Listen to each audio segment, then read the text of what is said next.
गलतियां तो हम सभी करते हैं, बट हम किस स्टेज में करते हैं ज़्यादा मायने रखता है। अगर ये स्टेज हो मेडिकल काउंसलिंग का, तो हमें और भी अलर्ट और केयरफुल होना होता है, क्योंकि यहाँ पे हम जो मिस्टेक्स करते हैं हमारे पास में ये ऑप्शन नहीं होता है कि हम उसे करेक्ट कर पाएँ। You can not role it back, और उस समय आपको काफ़ी रिग्रेट होता है जब आप इस तरीके से पैनिक डिसीजन ले लेते हैं और without any research, without having proper information, या फिर लैक ऑफ क्लैरिटी या लैक ऑफ नॉलेज की वजह से आप मिस्टेक्स कर जाते हैं, तो बाद में आपको इसका अफसोस भी होता है। गिटमा यूनिवर्सिटी की टीम की तरफ से मैं हूं आशीष, और आज के इस वीडियो में मैं आपको कई तरह के मिस्टेक्स जैसे कि wrong choice feeling, wrong selection of round, आपको किस कंडीशंस में ड्रॉप लेना चाहिए, कई तरह के मिसकंसेप्शंस हैं कॉलेज को लेकर के, लोकेशंस को लेकर के या स्टेट को लेकर के। क्या हमें कॉलेज को प्रायोरिटाइज करना चाहिए या फिर हमें लोकेशन को प्रायोरिटाइज करना चाहिए। कई तरह की फ्रॉडुलेंट एक्टिविटीज भी है जिससे हमें बचना चाहिए। तो इस वीडियो के माध्यम से मैं आपको सारे मिस्टेक्स को बताऊंगा और साथ ही मैं आपको इससे रिलेटेड सॉल्यूशंस भी बताऊंगा, जिनको ध्यान में रखते हुए आप आने वाले मेडिकल काउंसलिंग में जब आप अटेंड करेंगे तो आप इन्फॉर्म डिसीजन भी ले पाएंगे और इन मिस्टेक से भी बचेंगे, और कहीं ना कहीं इसकी हेल्प से आप अपने आप को अच्छी तरीके से प्लेस कर पाएंगे।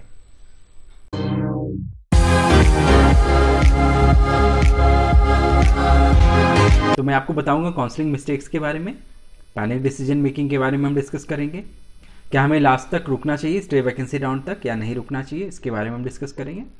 कैसे लोग अपॉर्चुनिटी मिस कर जाते हैं, कई बार लोग लोकेशंस को ज़्यादा प्रायोरिटाइज करके चलते हैं, कॉलेज को कम।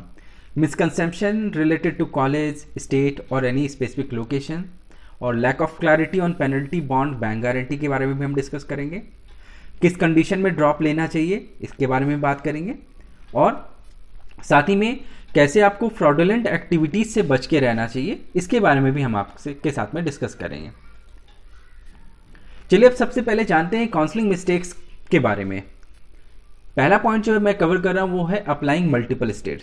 तो लोगों की ये हैबिट होती है, they are tend to apply in multiple states at a same time. तो होता क्या है, उनके दिमाग में ये चलता रहता है कि वो सोचते हैं कि हम सारे स्टेट्स को अप्लाई करके चलते हैं, कहीं ना कहीं हमारा एक ऑप्शन तो निकल आएगा, कहीं ना कहीं वो ये अपने आप को सेफ गार्ड करके चल रहे होते हैं। बट इनका काफ़ी साइड इफेक्ट्स भी होता है। सबसे पहले तो आपको प्रायोरिटाइज करना चाहिए स्टेट को, फिर आपको बैकअप क्रिएट करना चाहिए कुछ, क्योंकि आप जब मल्टीपल स्टेट्स को अप्लाई कर रहे होते हैं तो आपके फंड वहाँ पे ब्लॉक हो रहे होते हैं in the way of security deposit. कई बार पेरेंट्स इस पोजीशन में आ जाते हैं जहाँ पे उन्होंने 4-5 स्टेट्स को अप्लाई किया और वहाँ पे 7-8 लाख रुपए का उनका सिक्योरिटी डिपॉजिट ब्लॉक हो जाता है, और जब फीस भरने का टाइम आता है तो वहाँ पे उनको फंड की स्कार्सिटी हो जाती है और फंड को सोर्स करना काफ़ी डिफिकल्ट होता है within short span of time. इन सब मिस्टेक्स से आपको बचना चाहिए। कुछ स्टेट्स में सिचुएशन ऐसी है कि राउंड 1 में सबसे पहले सीट भर जाती हैं और उसके बाद में आपको राउंड 2 में ऑप्शंस नहीं मिलते हैं। बट कई स्टेट्स ऐसे हैं जहां पे आपको राउंड 2 और मॉपअप में ज़्यादा ऑप्शंस अवेलेबल होंगे कंपेयर टू राउंड 1। तो सारा कुछ डिपेंड करता है आपके स्कोर पे, तो आपको अपने स्कोर के हिसाब से एनालाइज करना चाहिए। ऐसे स्टेट में आपको अननेसेसरी फॉर्म भरने से बचना चाहिए जहां पे आपको किसी भी तरह का स्कोप नहीं हो, क्योंकि वो आपका बैकअप प्लान नहीं होता है।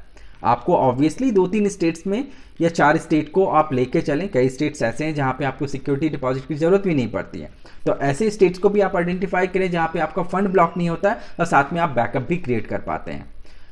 कुछ स्टेट्स ऐसे हैं जहां पे आपको फॉर्म भर करके भी कोई फायदा नहीं है, जैसे कि मध्य प्रदेश। मध्य प्रदेश में वहां का जो रूल है उस स्टेट का वो ये है कि जब तक उनके डोमिसाइल बच्चे हैं और सीट अवेलेबल है तो पहले वो डोमिसाइल बच्चों को देंगे और तब जाकर अदर स्टेट के बच्चों को देंगे। तो कोई पॉइंट नहीं बनता है आपका वहां पे फॉर्म अप्लाई करने, क्योंकि आपका वहां पे स्कोप है ही नहीं, क्योंकि ऐसा कोई स्टेट आज की डेट में नहीं है जहां पे सीटें बच जाएं और बच्चे कम रह जाएं। अगला जो मिस्टेक है वो है wrong choice feeling. Choice feeling बहुत इंपॉर्टेंट एस्पेक्ट होता है मेडिकल काउंसलिंग में, क्योंकि आप किस हिसाब से कॉलेजेस को ऑर्डर्स में रख रहे हैं, आपको सबसे पहले ध्यान में रखना चाहिए कि आपको सारे कॉलेजेस को ऑप्शन में नहीं रखना है। आपको सेलेक्टिव होकर चलना चाहिए, आपको अपना ऑर्डर प्रिपेयर करना चाहिए based on your research. Fees के बारे में भी कई बार बच्चे चॉइस फिलिंग के टाइम पे नजरअंदाज करके चल जाते हैं और सोचते हैं कि चलो कोई बात नहीं, हम सारे ऑप्शंस को लेके चलते हैं। बट कई बार ऐसा होता है कि हायर फीस वाले ऑप्शंस अलॉट हो जाते हैं और उनका आगे जाकर के ये सिचुएशन काफ़ी प्रॉब्लमेटिक हो जाता है। आप कम कॉलेजेस के साथ में भी चॉइस फिलिंग कर सकते हैं। उससे आपको फ़ायदा ये होगा कि आप आगे स्कोप अपना बना के रखेंगे, स्पेसिफिकली मॉप अप राउंड में जहाँ पे कट ऑफ कम होती है। एग्जाम्पल के तौर पे कर्नाटका, छत्तीसगढ़ जैसे स्टेट में, केरला जैसे स्टेट में, तो आप राउंड्स को स्किप करके भी आप जा सकते हैं। बट कुछ स्टेट्स ऐसे हैं जहाँ पे राउंड 1 में ही सारे ऑप्शंस आपको लेके चलने होते हैं, क्योंकि राउंड 2 एंड मॉप अप में आपके पास में ऑप्शन नहीं आएंगे। तो बहुत आपको केयरफुल होना होता है इन सब पॉइंट्स को लेकर के। आपको रॉन्ग सिलेक्शन ऑफ राउंड भी एक मिस्टेक है जिसे आपको अवॉइड करना चाहिए। सॉल्यूशंस ये है कि आपको पार्टिसिपेट करना चाहिए डायरेक्टली उसी राउंड में जहां पे आपकी पॉसिबिलिटी ज़्यादा हो। आपको सारे राउंड्स को अटेम्प्ट करना मैंडेटरी नहीं होता है। आपको कट ऑफ एनालाइज कर लेना चाहिए, तब जाकर के आपको राउंड्स को फोकस करना चाहिए। आपको स्किप भी करना आना चाहिए। आप कुछ सेलेक्टिव ऑप्शंस को डाल करके आप स्किप भी कर सकते हैं राउंड, ताकि आपकी एलिजिबिलिटी मॉप अप राउंड तक बने रहे। अगला जो पॉइंट है वो है पैनिक डिसीजन मेकिंग। जनरली लोग जल्दबाजी में गलती कर जाते हैं। अक्सर ऐसा हम लोग देखते भी हैं और सुनते भी हैं और समझते भी हैं। आपको जल्दबाजी नहीं करना है। ऑप्शंस आपके पास में आएंगे। अगर आपने रिसर्च किया है तो आपको पैनिक होने की बिल्कुल ज़रूरत नहीं है। कर्नाटका, हरियाणा, छत्तीसगढ़, केरल जैसे स्टेट में आगे के राउंड में ही ऑप्शंस आते हैं बेहतर, क्योंकि कट ऑफ वहाँ पे नीचे की तरफ चली जाती हैं। तो आप पैनिक ना हो कि आपके पास में आगे ऑप्शन नहीं आएगा। तो आपको काफ़ी सेलेक्टिव होना चाहिए। आपको काफ़ी केयरफुल होना होता है जब आप अपनी सरेंडर कर रहे होते हैं सीट जो कि आपको ऑल इंडिया कोटा से अलॉट होती है। हमने देखा है कई स्टेट की काउंसलिंग में डोमिसाइल कंडीशंस को देखते हुए वहाँ की कट ऑफ ऑल इंडिया की कट ऑफ से काफ़ी हाई हो जाती है। जैसे कि राजस्थान एंड बिहार में 2020 की काउंसलिंग प्रोसेस में ऑल इंडिया कोटा के कंपैरिजन में कट ऑफ काफ़ी हाई थी। तो कोई ज़रूरी नहीं कि आपके डोमिसाइल स्टेट में कट ऑफ ऑलवेज लो होंगी compare to all India quota. तो आपको ऑल इंडिया कोटा से अलॉटेड सीट को सरेंडर करने से पहले सोचना चाहिए कि आपके स्टेट में किस तरह से कॉम्पिटिशन प्रिवेल कर रही है। अपग्रेडेशन काफ़ी ट्रिकी एस्पेक्ट होता है। आपको रैंडम कॉलेज सिलेक्शन नहीं करना चाहिए। काफ़ी सेलेक्टिव रहिए, क्योंकि आप अगर जो भी ऑप्शंस लेके चल रहे हैं आपको ये तय कर लेना चाहिए कि अगर इनमें से कोई भी ऑप्शन मुझे मिला तो मुझे उसमें एडमिशन लेना है। तभी आपका अपग्रेडेशन लॉजिकल होगा राउंड 2 में। क्योंकि अगर आपने जैसे तैसे ऑप्शंस को ले लिया तो उस केस में आपका सिक्योरिटी डिपॉजिट फॉरफिट हो सकता है। ऐसे केस में आपका आगे के राउंड में जो ऑप्शन मिलना था वो आपका फंस सकता है। जैसे कि यूपी, आंध्र प्रदेश और तेलंगाना में अगर आपको कोई ऑप्शन पहले राउंड में मिला तो आपको उसे लेना ही लेना है, नहीं तो आपको आगे अप्लाई करने के लिए नहीं दिया जाएगा। There is no free exit in such states. तो आपको फ्री एग्जिट का भी क्लॉज देख के चलना चाहिए। कई बार लोग अपॉर्चुनिटी मिस कर जाते हैं, तो यहां पे मैंने क्या अवॉइड करने बताया, do not lose your hope by seeing higher cut off in round 1 and round 2। Round 1 and round 2 में अगर कट ऑफ आया है तो इसका मतलब ये नहीं है कि आगे के राउंड में कट ऑफ नीचे नहीं जाएगी। इसके पीछे रीजंस आपको समझना होता है। अगर फ्री एग्जिट वाली स्टेट्स हैं जैसे कि कर्नाटका, इन स्टेट में cut off always round 1 and round 2 में हाई रहती है, क्योंकि फ्री एग्जिट उनको मिलता है। जहां अगर सिक्योरिटी डिपॉजिट एप्लीकेबल होता तो वहां पे आपको सिचुएशन बिल्कुल क्लियर कट नजर आती। तो आपको सारे राउंड्स को अटेम्प्ट करना चाहिए। एक केस से मैं समझाता हूं कि कैसे लोगों ने कर्नाटका में अपॉर्चुनिटी मिस किया था 2020 के काउंसलिंग प्रोसेस में। राउंड 1 एंड राउंड 2 की एक फाइंडिंग्स है हमारी, जहां पे राउंड 1 एंड राउंड 2 की कट ऑफ 591 एंड 583 थी, और जिनका स्कोर 550 से 570 था। काफ़ी ऐसे बच्चे थे जिनके टच में हम थे, जो हमसे कनेक्टेड थे। उन्होंने बताया कि वो कर्नाटका नहीं जाना चाहते हैं। रीज़न ये था उनका 591 से 583 के बीच की कट ऑफ को देखते हुए उनको ऐसा नहीं लगा कि कट ऑफ इतनी कम हो जाएगी 550 या 570 के स्कोर पे उनको ऑप्शंस मिलेंगे। बट हुआ बिल्कुल उल्टा। एडवाइस हमारा ये था कि आपको सारे राउंड्स को अटेम्प्ट करना चाहिए। मॉप अप राउंड में कर्नाटका में 500 से बिलो के स्कोर पे भी 10 लाख रुपीज़ के फी स्ट्रक्चर वाले कॉलेजेस के ऑप्शंस मिले थे। अब जिन्होंने अटेम्प्ट किया उनको जैकपॉट मिला, जिन्होंने अटेम्प्ट नहीं किया उन्होंने अपना साल भी गंवाया और उनके पास में एक अपॉर्चुनिटी थी वो भी उन्होंने मिस किया। तो ऐसा नहीं करना चाहिए। अगला जो पॉइंट है जिसे आपको ध्यान में रखना चाहिए वो है, क्या आपको स्ट्रे वैकेंसी राउंड तक वेट करना चाहिए या नहीं करना चाहिए। देखिए, इसके दो कंडीशंस हैं। अगर आपने रिस्क को एनालाइज कर लिया है तो आपको लास्ट तक रुकना चाहिए। अगर आपने नहीं एनालाइज किया तो वैसे केस में आपका साल भी बर्बाद हो सकता है। आपको ये बता दूं कि पास्ट ईयर का जो ट्रेंड है वो ऑलवेज रिलायबल नहीं होता है, क्योंकि करंट ईयर का जो सिचुएशन है, स्टैट्स जो होता है वो करंट ईयर के सिचुएशन के ऊपर भी डिपेंड करता है। कितने पार्टिसिपेंट्स थे वहाँ पे, क्या स्कोर था, कंपटीशन कितनी थी, कैटेगरी में किस हिसाब से थे, नंबर ऑफ सीट्स कितनी है, इन सब को देखते हुए ही आपको ये डिसाइड करना चाहिए कि आपको लास्ट तक रुकना है या नहीं रुकना है। एक केस से मैं समझाता हूँ। राजस्थान में हमने देखा कई बच्चे ऐसे थे जिन्होंने गवर्नमेंट के होप में वो अपना साल गंवा दिए। कुछ फाइंडिंग्स हैं वो मैं आपको समझाता हूँ। So we have gone through the mop-up round merit list of Rajasthan and found 163 students below 12,000 rank in the list attempting to get a government seat. अब आप सोचो कि 12,000 या उससे नीचे वाले रैंक के 163 बच्चे थे जिनको ऑल इंडिया कोटा से सीट्स मिल सकती थी, बट इन्होंने स्टेट को प्रेफर किया और इन्होंने ऑल इंडिया कोटा में वाली सीट्स को सरेंडर किया या फिर उन्हें ऑप्ट नहीं किया। इनको क्या नुकसान हुआ? 6 सीट्स पे ये compete कर रहे थे मॉपअप राउंड में, और वो भी अलग अलग कैटेगरी में। हमारा एडवाइस क्या था कि आपको कंपटीशन को एनालाइज करना था, तब जाकर के आपको किसी भी काउंसलिंग प्रोसेस से एग्जिट लेना चाहिए था। आप राउंड 1 में आपको सीट्स जो मिल रही थी ऑल इंडिया कोटा से, आपको वो देखना चाहिए था। राउंड 2 में कौन सी सीट्स मिल रही थी वो देखना था, तब जाकर के आपको एग्जिट लेना चाहिए था। तो without analysing the competition within your domicile state, it is always very risky to leave any seats allotted through all India quota. अब लोग कई बार प्रायोरिटाइज करके चलते हैं लोकेशंस को और कॉलेज को कम करते हैं। रीजन ये होता है वो कनेक्टिविटी को प्रायोरिटाइज करके चलते हैं कि चलो फ्लाइट की कनेक्टिविटी है, so let's go ahead with this college. But location matter करता है, but only till the extent of living conditions and connectivity. अगर कनेक्टिविटी में अगर आप कुछ अपनी फिजिबिलिटी बना सकते हैं तो आपको प्रायोरिटाइज करना चाहिए कॉलेज को। केस से समझिए आप, students opting lower rank college in Bangalore. हमने देखा 2020 की काउंसलिंग प्रोसेस में Saptagiri institute of medical science का मैं एग्जांपल दे रहा हूं यहाँ पे।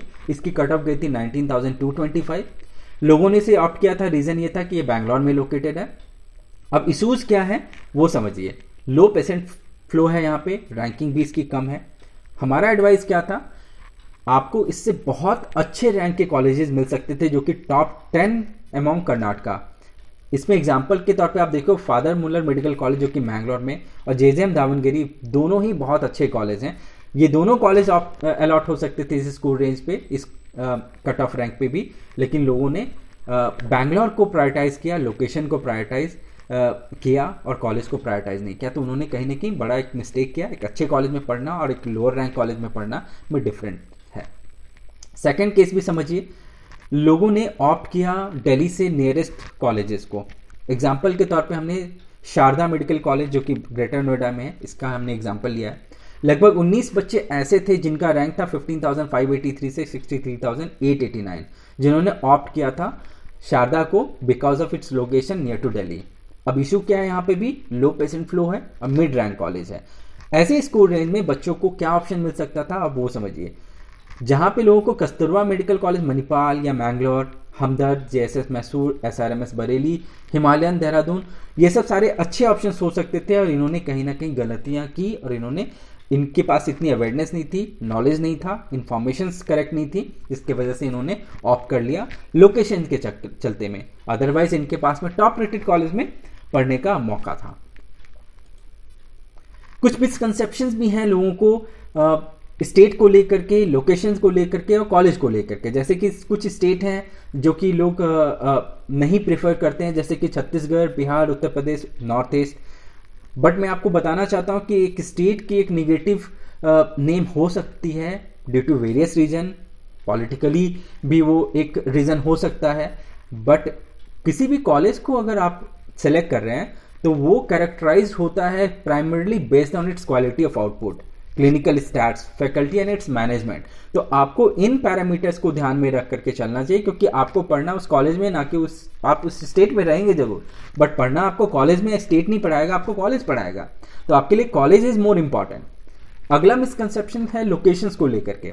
लोगों को लगता है लखनऊ, बैंगलोर, गुड़गांव, हैदराबाद, ये सब सारे अच्छे लोकेशन है। Yes, these are very good location, but आपको यहाँ पे अगर अच्छे कॉलेजेस के ऑप्शन मिल रहे हैं तो ही आपको यहाँ पे ऑप्ट करना चाहिए। अदरवाइज आपको स्किप करके दूसरे तरह के दूसरे लोकेशंस पे कॉलेजेस को जाना चाहिए जिसकी वैल्यू ज्यादा अच्छी है, क्योंकि बड़े सिटीज में कोई जरूरी नहीं कि सारे कॉलेज अच्छे हैं। In case of medical college, it is the trust created on rural population by the hospital matters most, क्योंकि रूरल पॉपुलेशंस में जिस हिसाब से मेडिकल कॉलेज एक ट्रस्ट क्रिएट करता है वो मैटर करता है क्योंकि रूरल पॉपुलेशन आपको बड़े सिटीज़ में नहीं मिलेंगी, छोटे सिटीज़ जहाँ पे कनेक्टेड हैं, विलेज कनेक्टेड हैं, रूरल पॉपुलेशन वहाँ पे होती है, वहाँ पे आपका क्लिनिकल स्टैट्स आपको बहुत अच्छा एक्सपोजर मिलता है। इन सबको ध्यान में रखना चाहिए। लोगों को कुछ कॉलेज को लेकर भी मिसकंसेप्शंस है, वो भी समझाता है, गवर्नमेंट डीम्ड और एम्स को लेकर के।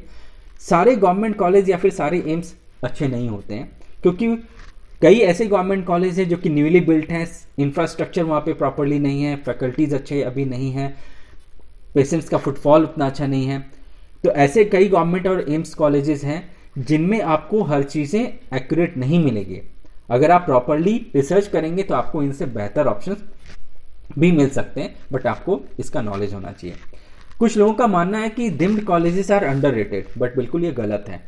सारे डिम्ड कॉलेज ऐसे नहीं हैं। आपको 60% डिम्ड कॉलेजेस ऐसे मिलेंगे जो कि काफ़ी अच्छे हैं, ऑल्दो वहाँ पे फीस हाई होगी, बट आपको हर तरह का इंफ्रास्ट्रक्चर मिलेगा, पढ़ाई अच्छी होगी, फैकल्टीज अच्छे होंगे और सारा फैसिलिटीज इस हिसाब से वहाँ पे इनकॉर्पोरेट किया गया है जो कि आपके लिए बहुत एसेंशियल होता है। कई लोगों का मानना है कि कॉलेजेस फेल कर देते हैं बच्चों को इंटेंशनली प्राइवेट इंस्टीट्यूशंस में। ऐसा नहीं है। कॉलेज अगर इस तरीके का स्टेप लेता है तो वहाँ पे उनकी निगेटिव रेटिंग्स होती हैं और इस तरह के प्रॉब्लम्स को आगे आप अथॉरिटी के पास अगर लेके जाएंगे तो इसका डेफिनेटली सॉल्यूशन मिलता है। और कॉलेज भी किसी हिसाब से बच्चों को फेल करके अपना नाम खराब नहीं करना चाहता है। तो ऐसा कहीं भी मिसकंसेप्शन है तो आप इसकी डीप जा करके पता करें, बच्चों से बात करें, किसी एक दो लोगों से सुन करके आप अपनी जजमेंट नहीं बनाएं वहाँ पे कॉलेज को लेकर के। कुछ लैक ऑफ नॉलेज है बॉन्ड, बैंक गारंटी, पेनल्टी या रूरल सर्विस को लेकर के, वो भी बता देता हूँ। आपको ये जानना जरूरी है जब आप पार्टिसिपेट करते हैं काउंसलिंग में, तो आपको बॉन्ड से रिलेटेड जो भी कंडीशन है वो जानना चाहिए। आपको बैंक गारंटी से रिलेटेड क्या रूल्स एंड रेगुलेशन है, टर्म्स एंड कंडीशन, वो जानना चाहिए। पेनल्टी कहाँ पे एप्लीकेबल है वो जानना चाहिए। रूरल सर्विस को लेकर के भी लोगों को काफ़ी मिसकंसेप्शन है, लेकिन मैं बता दूं rural service is very important for everybody.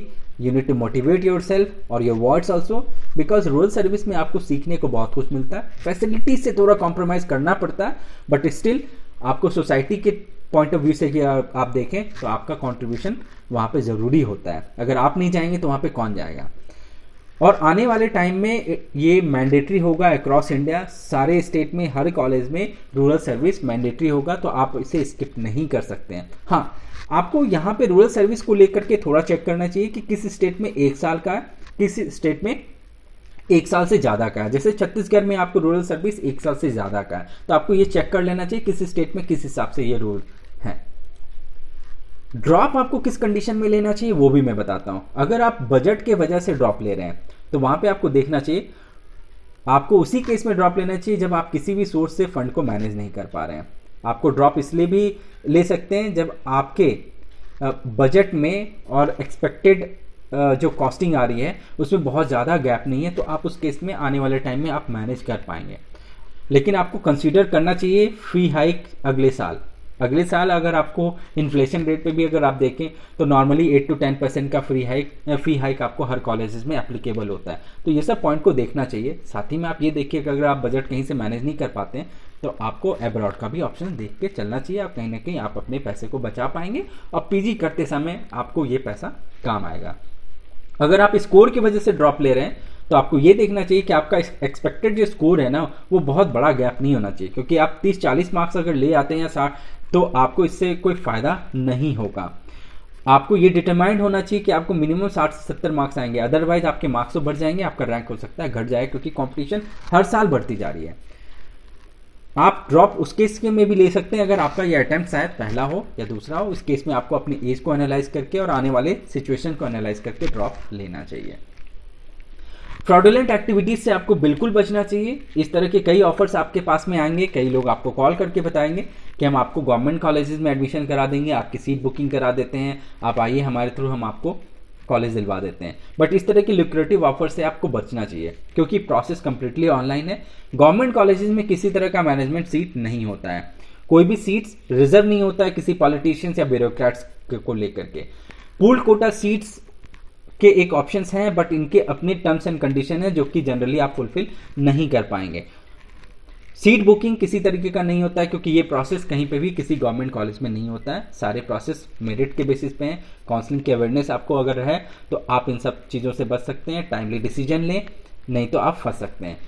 फी और सिक्योरिटी डिपॉजिट को लेके कई पेरेंट्स अक्सर फंस जाते हैं। वो किसी थर्ड पार्टी के थ्रू अपनी डिपॉजिट करा देते हैं और काउंसलिंग के बाद में वो डिपॉजिट जब रिफंड आता है तो उसी पार्टी के पास में आता है, और कई बार वो एक्सेसिबल नहीं होते हैं, रिचेबल नहीं होते, जिनकी वजह से उनका पैसा फंस जाता है। तो आपको सिक्योरिटी डिपॉजिट या फीस जब भी पे कर रहे हैं तो आप अपने बैंक अकाउंट से ही पे करिए, डायरेक्टली कॉलेज को पे करिए, किसी थर्ड पार्टी को बिल्कुल भी नहीं इन्वॉल्व करिए। तो दोस्तों होपफुली आपको पसंद आया होगा। हमारा अप्रोच भी काफ़ी यूनिक है, प्रोफाइल बेस्ड काउंसलिंग करते हैं और हर तरह की इंफॉर्मेशन आपको हम राइट टाइम पे प्रोवाइड करते हैं, ताकि आप अच्छे से अच्छे अपना डिसीजन ले सकें और अच्छे से अच्छे कॉलेज में आप प्लेस हो कर सकें। कोई भी आपको रिक्वायरमेंट हो, किसी तरह का डाउट हो, तो आप हमारी टीम के साथ में मीटिंग फिक्स करके आप मिल सकते हैं। साथ ही में आप कमेंट बॉक्स पे अपनी क्वेरीज को ड्रॉप करिए, मैं आपको उसका रिप्लाई दूंगा। आप हमारी टीम के साथ में जुड़े रहिए। Thank you for watching this session. Say hello to GMU, the one-stop shop for all your admission needs. We introduce you to the finest universities and help find the best fit based on your profile. We help with applications and assist with documentation, visas and even accommodation. With over a decade's worth of experience, 40 university partners in 10 countries worldwide and more than 5,000 satisfied students, GMU does it all. Fix a meeting with us today.